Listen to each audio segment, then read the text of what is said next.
What's going on, everybody? Jason Lawrence with United Real Estate here in Indianapolis, Indiana. It's a crazy beautiful Monday here, and I'm just outside enjoying. I'm out on my porch.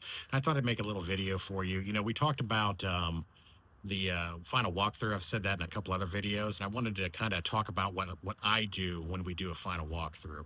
So, most people go to a final walkthrough and think that the time to check out where the couch goes, see what size rug they need, where they're going to position their bed in the bedroom. And, I'm here to tell you that that's a big mistake and that the final walkthrough is not a time to celebrate. So, a lot of people don't do a final walkthrough, but if they do, a lot of times they just use it as a chance to recheck the property to see where they want to place furniture. And that's not what it's for. The final walkthrough actually has a very specific purpose, and I like to use it to test everything. So I wanted to kind of tell you a little bit about what I do on a final walkthrough. So one of the first things is I turn on all the faucets. So you're going to see me checking my notes, by the way, because I want to make sure I don't miss anything for you. So I check all the faucets. I turn all the faucets on, and I make sure that I look underneath and make sure that there's no leaks underneath. So the next thing I do is I flush all the toilets. And yes, I mean all the toilets. Go through, make sure none of them leak, make sure that they all flush properly, make sure that you got good water pressure at all the toilets as well as all the faucets throughout the house.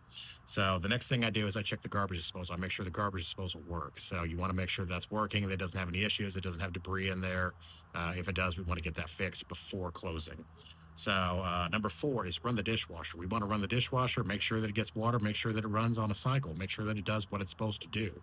So number five, open every single window. We want to make sure that the window opens, and then when it's open, we want to make sure that it stays up and it does what it's supposed to do. When you close it, we want to make sure that it locks. And if it doesn't, you want to know this stuff.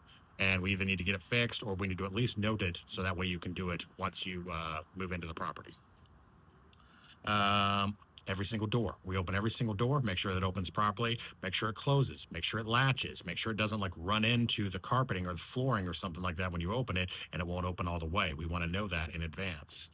Let's see. Number seven, test every switch. We want to turn on and off every single light switch and make sure that everything works in the property and it does what it's supposed to do.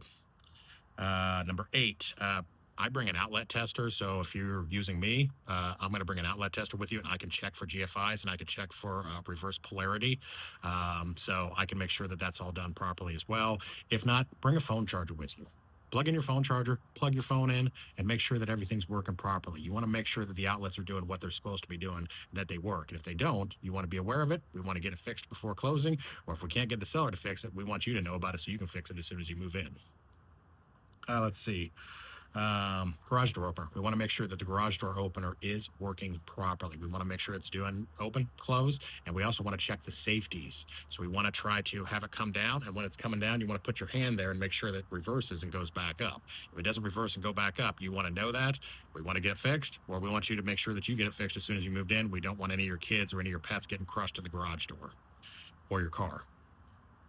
Let's see, water heater. We want to check the water heater and make sure that it's working properly. We want to make sure mainly that it doesn't have leaks. So water heaters, when they go bad, they start to slow leak. We want to know if it's got a slow leak.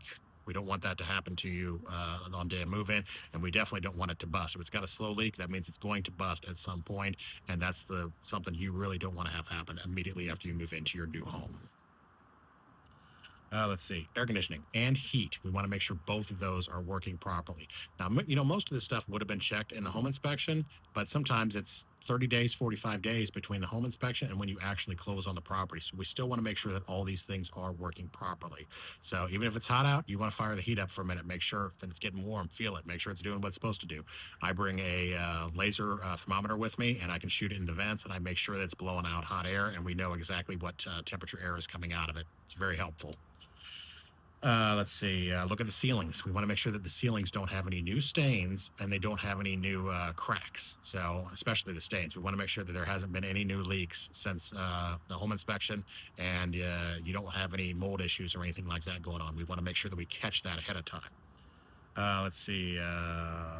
Make sure that all items that were included in the sale contract are still there. So we want to make sure the light fixtures are still there. The appliances are still there. Smart home devices like smart thermostats, smart switches. We want to make sure all that stuff is still there and that they didn't swap it out for some reason. breakers. So we want to go into your breaker box. We want to make sure that all the breakers are working and none of them are tripped. If one of them is tripped, that means there's an issue somewhere, and we need to know about that in advance so we can get that fixed before closing. So, this really isn't glamorous. It's not Instagram worthy. This isn't something that you want to brag to your friends about, but it's really important. If we catch that the air conditioning's not working, that could save you $8,000. If there's a water leak somewhere, if the water heater busts, or if there's a leak underneath the sink and you don't know about it, and say you close on the house, but maybe you're not moving in for 2 weeks and you got a leak in that house, it could ruin all the flooring in there and it could cost you $15,000 in a matter of no time.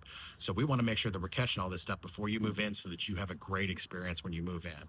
So, and one of the reasons why I always recommend using me is because I used to be a home inspector. So I also know what to look for. That's why I have these tools, the laser thermometer, the plug testers. I bring tools like that with me to ensure that we're double checking everything that the home inspector did to make sure that nothing is an issue. Another thing that we want to make sure is that anything that you negotiated from the home inspection, we want to make sure that they were fixed and fixed properly. So we want to verify that everything that they were supposed to fix that we negotiated actually got fixed. If we don't do all this stuff before you close, you lose all your leverage. So if you lose your leverage, say you've closed, you're already moving in the house, you discover the first day something's not done, you have no leverage anymore. You now own that house, the good, the bad, and the ugly. So we want to make sure it's more good than bad. So if you have any other questions, feel free to give me a call, 317-874-8171. I'm always here to help.